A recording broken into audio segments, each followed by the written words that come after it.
Olá, amigos do NeuroRádio em Pauta, tudo bem? Hoje nós vamos falar sobre tomografia computadorizada. E sabe o que eu vou fazer com você?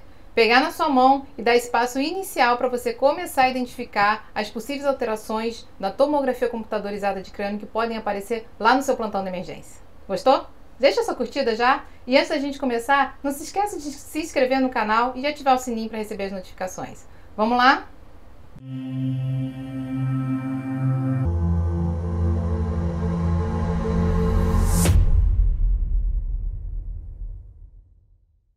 Então você deve estar se perguntando aí, por que é importante eu aprender tomografia computadorizada de crânio? Porque você está aí, dando plantão. E no seu plantão vai aparecer de tudo. Vai aparecer paciente com dor precordial e você tem que saber ver o eletro. Vai aparecer um paciente com uma suspeita de um AVC e você tem que saber ver a tomografia. E vai aparecer um paciente com pneumonia e você tem que saber ver o raio-x de tórax. Então, na verdade, o médico que começa esse trabalho na emergência, que atende uma diversidade tão grande de sinais e de sintomas, tem que saber ver e reconhecer as principais alterações nesses exames de imagem que são a porta de entrada do sistema. Você vai ter que saber ver ressonância? Sim, se você trabalhar com uma área relacionada à ressonância de crânio, é bom que você saiba ver. Mas você está trabalhando na emergência, então você tem que conseguir identificar as principais alterações que a gente vê na tomografia de crânio desses pacientes suspeitos. Aqui no canal, a gente já tem uma série de vídeos mostrando quais são as alterações de forma esparsa. Mas nesse vídeo, a gente vai falar especificamente sobre como ver esse passo a passo. Quem é quem? O que eu estou vendo? Quem é essa estrutura que eu estou identificando e como eu tenho que ver ela num padrão normal e como eu vou ver num padrão que não está normal. Vamos começar? Então aqui vocês estão vendo um exemplo de tomografia computadorizada de crânio. O termo que a gente usa para tomografia é densidade. Então a gente vai falar da densidade dos tecidos que estão relacionados aqui. Então a gente sabe que a gente tem substância branca, substância cinzenta e líquor. É basicamente o que a gente vê dentro do cérebro, esses três grandes tecidos. O tronco cerebral e o cerebelo também vão ser constituídos de substância branca e substância cinzenta. Então é basicamente isso que a gente vai ver. Como é que eu vejo qual é a diferença entre a substância branca e a substância cinzenta? A substância branca ela é composta de gordura, ela tem a bainha de mielina. Então se eu estou vendo gordura, na tomografia a gordura ela parece mais hipodensa, ela está numa escala de cinza mais próxima do líquido, que é preto, do que mais próxima do osso, que é branco. Então ela vai ser hipodensa em relação ao córtex. Isso é normal? Sim, é super normal. Tem que ser assim. Se eu tenho uma substância branca mielinizada, eu vou ter gordura e, portanto, gordura vai ser mais hipodenso do que o córtex, que é um pacote de neurônios compactados. E ele vai ter uma densidade muito semelhante ao que a gente chama de densidade de partes moles, que seriam os músculos. Como é que eu sei isso? Se a gente olhar aqui as partes moles da região temporal, da musculatura aqui, por exemplo, mastigatória, que a gente vai vendo nos cortes mais de baixo aqui do crânio, a gente vê que ele tem uma densidade muito semelhante. E por que eu tenho que reconhecer? Qual a importância de eu saber o que é córtex e o que é substância branca? Você está procurando displasia cortical? Não. Estão procurando malformação? Não, não é o exame ideal. A gente pode até ver, mas não é o exame padrão para a gente ver. Porque lá na emergência vai aparecer o quê? O evento vascular agudo. E o evento vascular agudo a gente identifica porque a gente perde essa relação córtico-subcortical. A gente deixa de ver essa interface aqui entre o córtex, que é cinza claro, e entre a substância branca, que é cinza escuro. Então, se eu tenho uma área toda hipodensa, que acomete o córtex e a substância branca, eu estou frente a uma isquemia recente. E é importante eu conseguir identificar esse padrão do que é substância branca e do que é substância cinzenta. O que a gente pode fazer para facilitar na hora que você está vendo lá o exame? Eu não estou conseguindo ver se eu acho, estou em dúvida se eu estou conseguindo ver essa interface córtico-subcortical ou não estou. Como é que a gente pode ajudar esse processo? A gente janela. Eu trago a janela para cá, a gente vai mexendo aqui na escala de cinza e ó, você pode deixar tudo muito parecido e aí a gente não consegue ver essa diferença, ou você pode deixar tudo muito branco e a gente também não consegue ver. O ideal é que a gente faça um contraste que force essa janela e que você veja a interdigitação da substância branca no córtex. E essa janela aqui, muitas vezes mais granulada, vai ser super importante para a gente ver o AVC lá no início, para a gente dar a classificação da escala de Aspects, que tem um vídeo aqui no canal falando também sobre isso, lá no vídeo de AVC isquêmico. Então, é importante a gente conseguir definir essa relação córtico-subcortical. Então, é o passo número 1 para a gente identificar as alterações na tomografia de crânio. Muito bem. E aí a gente fez essa janelada, como a gente chama, né? Janelou muito forte, muito granulado, e apareceram algumas áreas aqui, ó, mais posteriores, que estão mais pretas que o restante. Opa! Se eu estou mais preto que a gordura, eu estou indo mais ainda em direção ao líquido. Então, o que pode estar acontecendo aqui nessas regiões? Se eu falei que o edema citotóxico, que é o edema do AVC isquêmico, ele é bem hipodenso em direção ao líquido, eu posso pensar que toda área que eu tenho mais hipodensa em qualquer região, eu tenho uma tendência de acúmulo de líquido. É mais ou menos esse o raciocínio que a gente tem que fazer. E o que a gente tem que descobrir é por que aquele líquido está ali. Se é um líquido que está acumulando por edema citotóxico do evento vascular agudo, de uma isquemia aguda, ou se é um líquido, por exemplo, que está acumulado porque eu tenho um edema vasogênico relacionado a uma lesão, a uma formação expansiva, que pode ser de qualquer etiologia, tumoral, inflamatória, infecciosa, mas alguma coisa que está crescendo ali dentro do cérebro. Então, o segundo padrão que a gente tem que tentar identificar é se eu estou vendo a hipodensidade, por que aquela hipodensidade está ali. Se ela não está naquela relação córtico-subcortical, e aí eu estou vendo bem o córtex e a substância branca, ela está dentro da substância branca, eu tenho algumas opções de alteração viáveis. E aqui, nessa especificamente, qual é a idade que vocês acham que esse paciente tem? E aí todo mundo vai pensar aí na hora que estiver vendo o vídeo. Esse paciente, ó, ele já tem um pouquinho de sulco alargado, ele já tem um ventrículo proeminente, ó, quando o terceiro ventrículo aparece, a gente já tem que ficar pensando que esse paciente tem um pouquinho mais de idade, ou então se ele for jovem, ele tem um pouquinho de dilatação ventricular, o terceiro ventrículo a gente nunca tem que ver. Se ele tiver maior que 1 centímetro, assim, pior ainda, aí é que a gente tem mais certeza de que aquilo ali está proeminente. Então, eu já vejo um ventrículo mais gordinho, eu já vejo um pouquinho de sulco acentuado, um pouquinho de acentuação de cisura silviana. Então, eu já sei que esse paciente não é um paciente de 20, 30 anos. Ele é um paciente com mais de 50 anos. Um paciente que deve ter já em torno dos seus 60, que é o que ele tinha. E o paciente que tem mais idade, ele tende a ter uma alteração que vocês vão ver muito escrita no laudo, dessa forma. Hipodensidade da substância branca periventricular, sugestivo de gliose por microangiopatia degenerativa / isquemia. Quem nunca viu isso? Na hora que você começar a ver as tomografias, na hora que você começar a receber a tomografia do seu paciente, você vai ver essa frase no laudo. E o que isso significa? Pode significar muita coisa, pode não significar nada.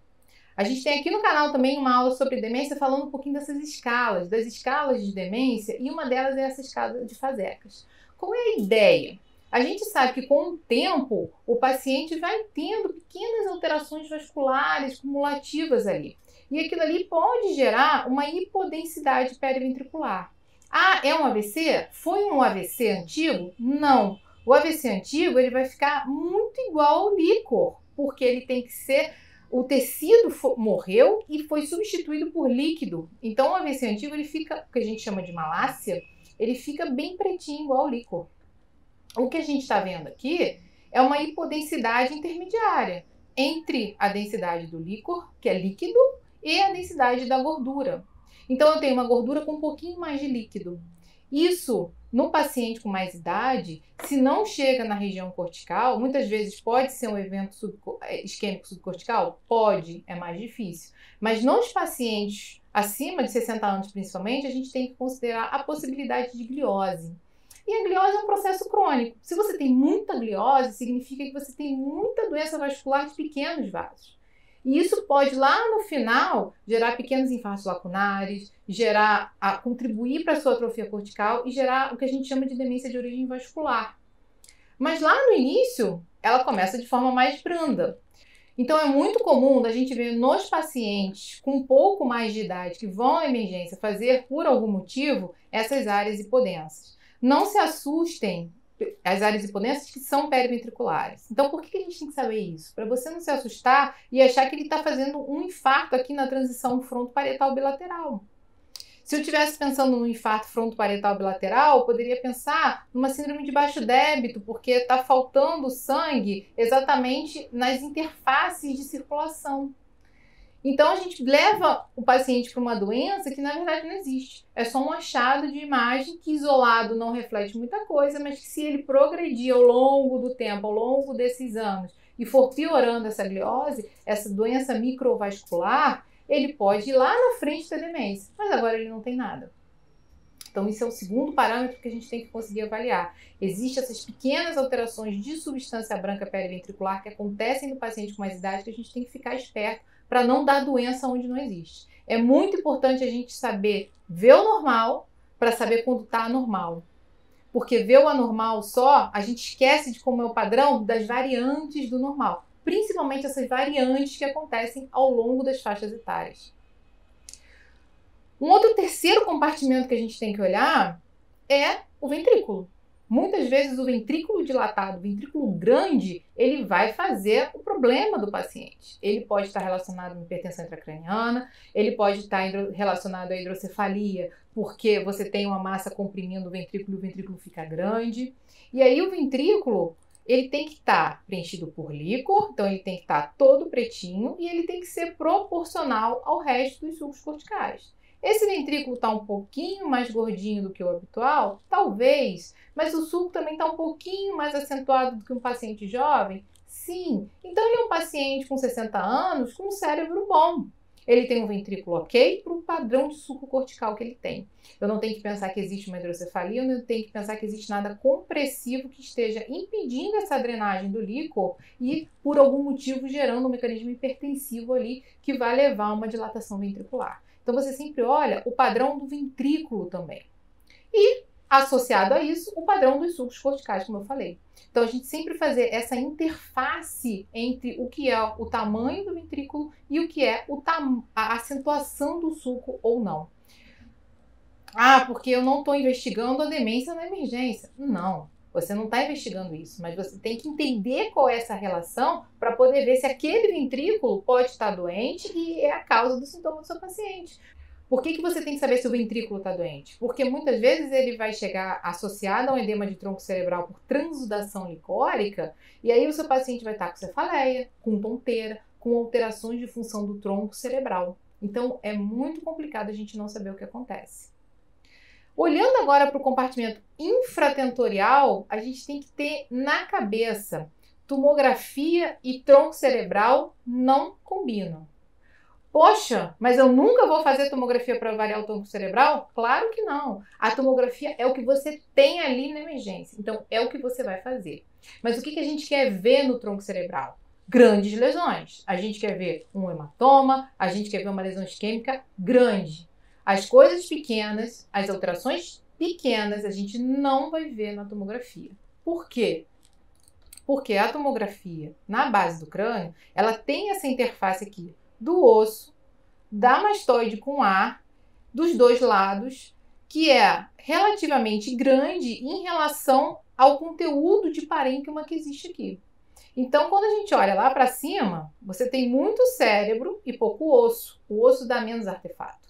Quando a gente olha aqui para baixo e você tem muito osso da porção temporal, que você tem esse ar e a interface osso com ar sempre dá também algum tipo de artefato. Sempre que você muda de densidade, sempre que você muda o material que está compondo as estruturas, você vai ter artefato, tanto na tomografia quanto na ressonância. Eles vão aparecer de formas diferentes na ressonância, dependendo da sequência, ele vai te dar informações diferentes, mas é importante a gente ter noção de que é uma área que a gente tem que ter cuidado para avaliar.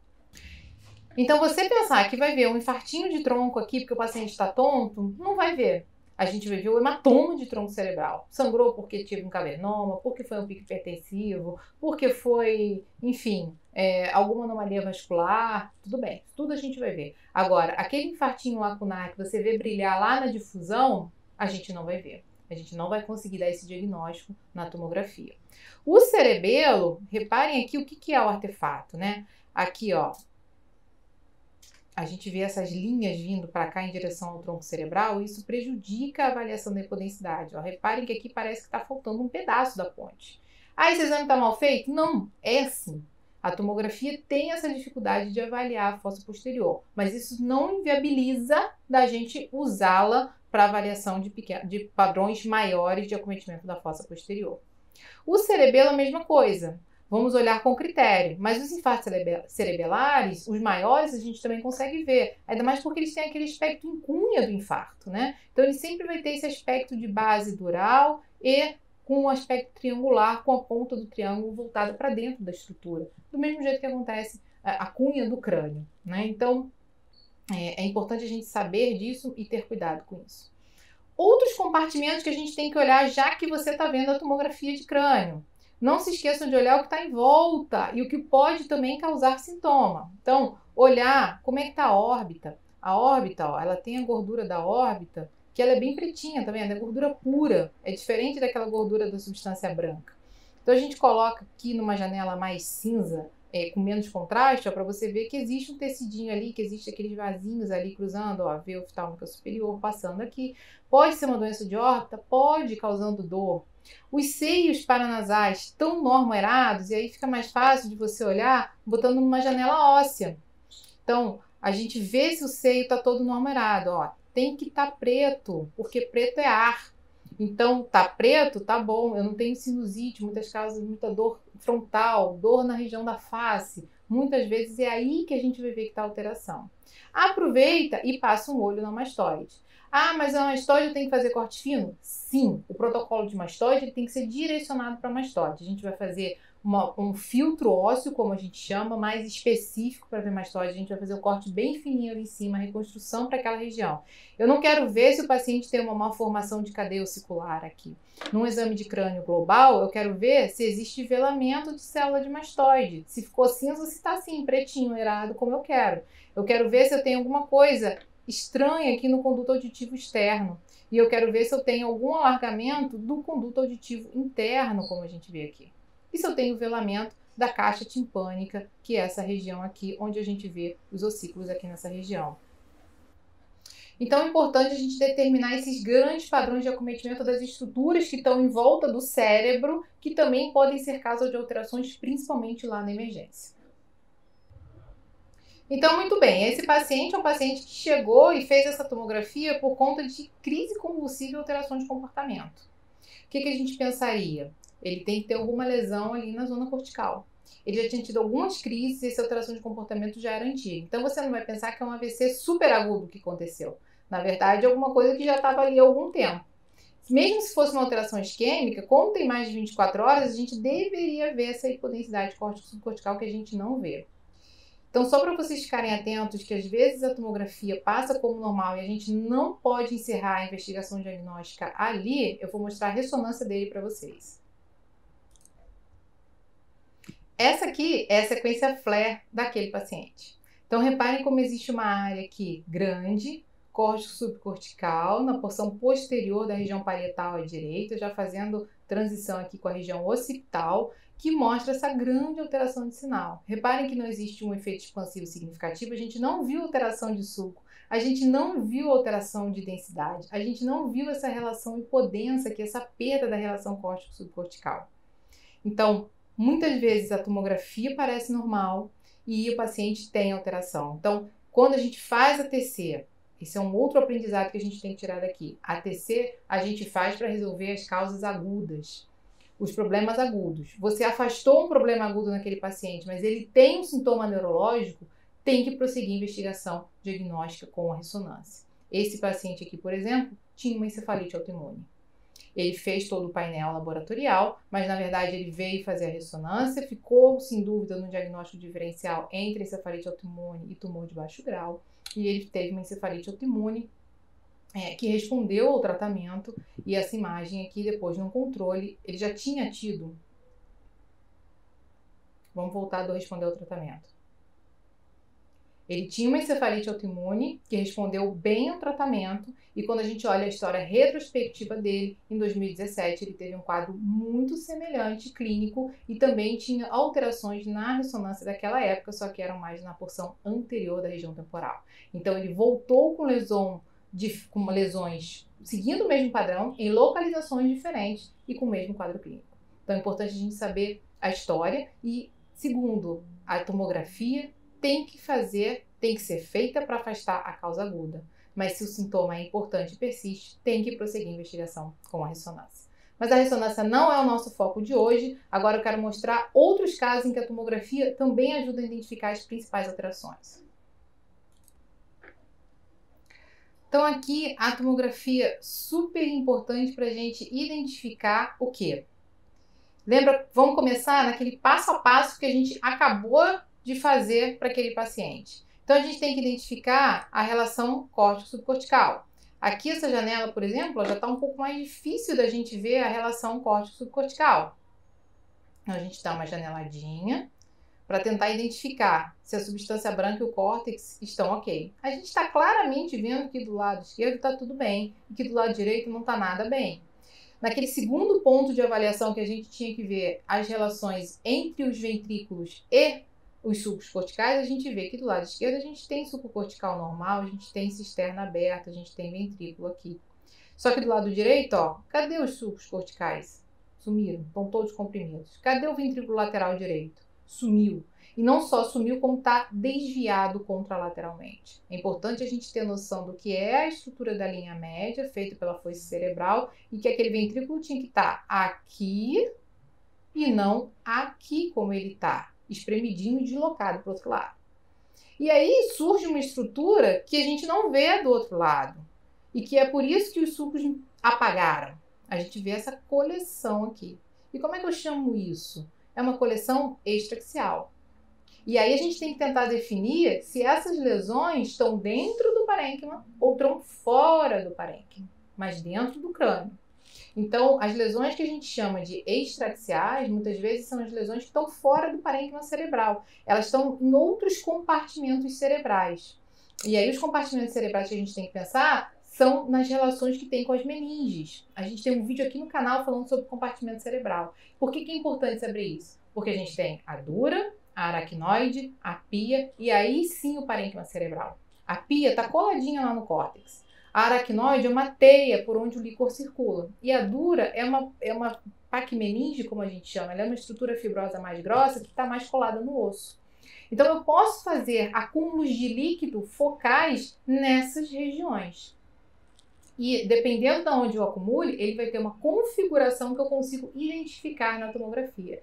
Eu preciso fazer ressonância para identificar isso? Não. Isso é um exame, isso é um problema que a tomografia já resolve muito bem. Ela tem uma característica, um padrão muito característico. Então, no trauma, a tomografia resolve muito bem o problema. Primeiro porque ela consegue identificar muito bem o sangue e ela consegue identificar os padrões de hematoma que normalmente aparecem. Esse aqui é um caso de hematoma subdural. Subdural está embaixo da dura, está num espaço teórico que existe entre a dura e a aracnoide. Então a gente vê esse formato em meia-lua, que acompanha aqui a região frontoparietal. Será que ele vai um pouquinho para a temporal? Ó, vai um pouquinho para a região temporal. E qual é a importância dele? Ele tem essa compressão sobre o parênquima cerebral. Então ele apaga os sulcos e desvia o ventrículo. Eu tenho que fazer alguma coisa?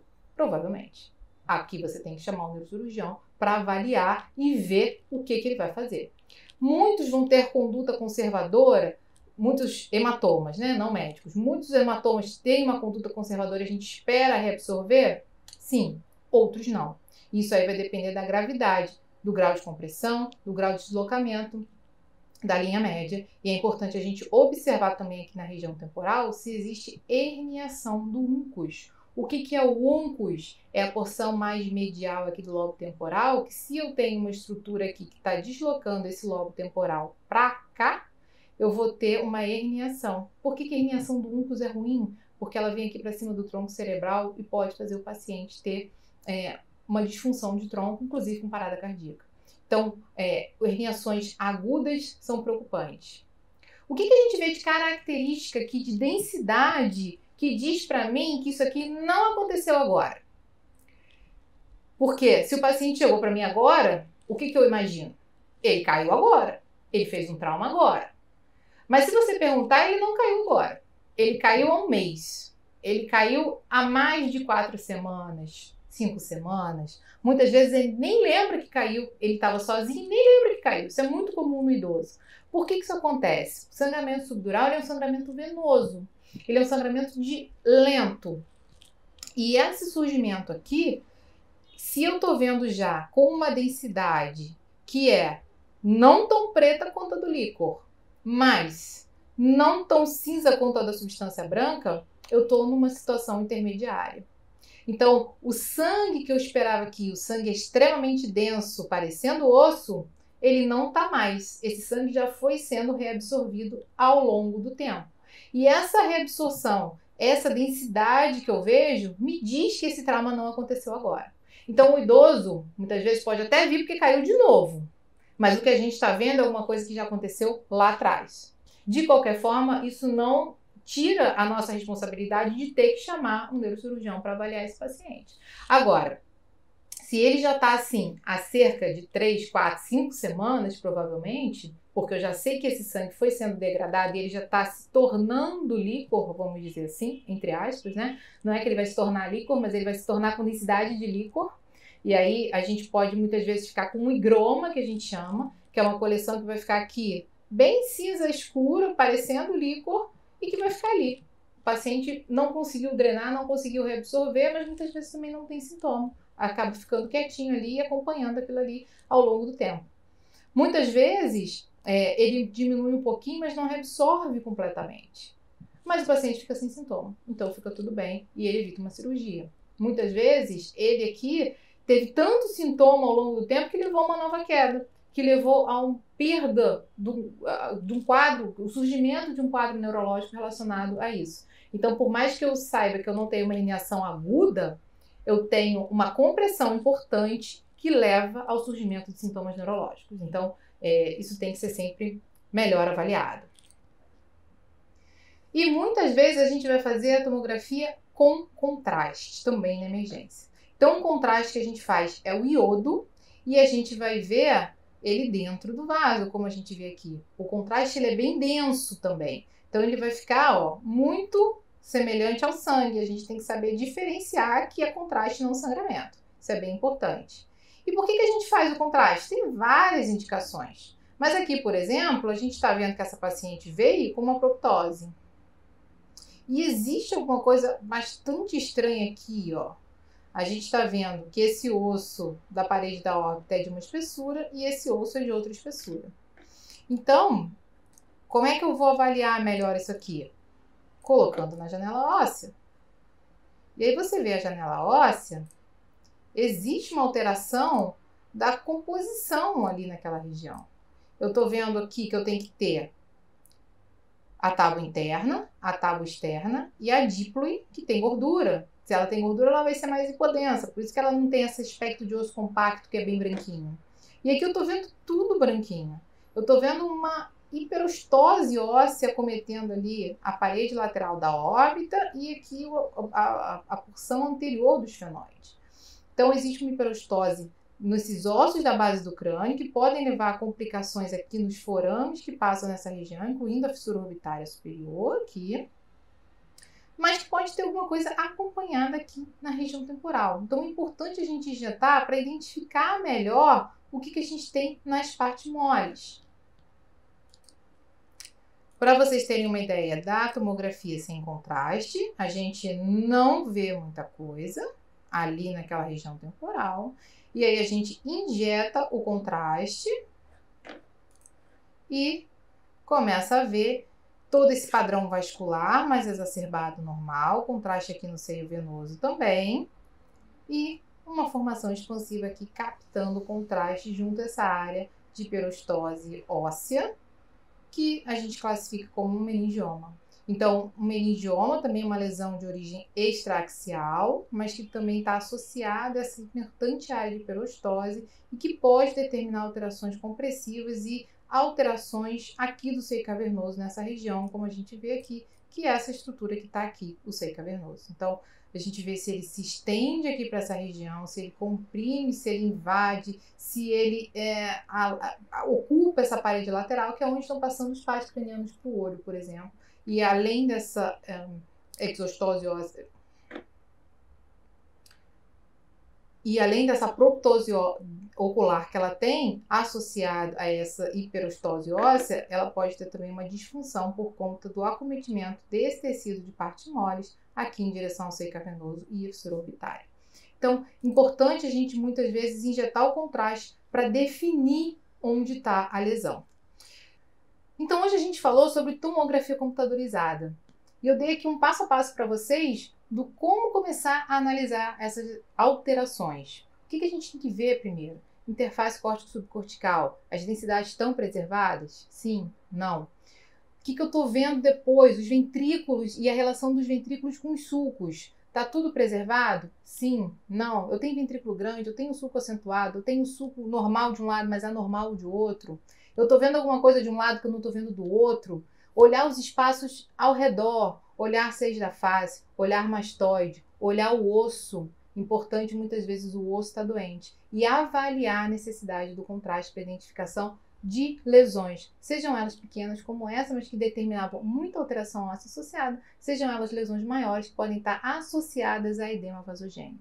A gente viu muito pouco, vimos alguns exemplos do quanto é importante a gente usar a tomografia, principalmente nessa abordagem inicial na emergência, e ao longo dos próximos vídeos a gente vai ver mais casos mostrando a importância da tomografia na determinação desse quadro inicial do paciente. E lá no Instagram, no @neuroradiempauta, você também encontra essas dicas, outros exames, assim como os vídeos que tem aqui no canal. Queria te agradecer por ficar comigo. Não se esquece de compartilhar isso com um amigo que vai se beneficiar e que está junto com você lá no plantão, precisa saber dessas informações. Um abraço e até a próxima.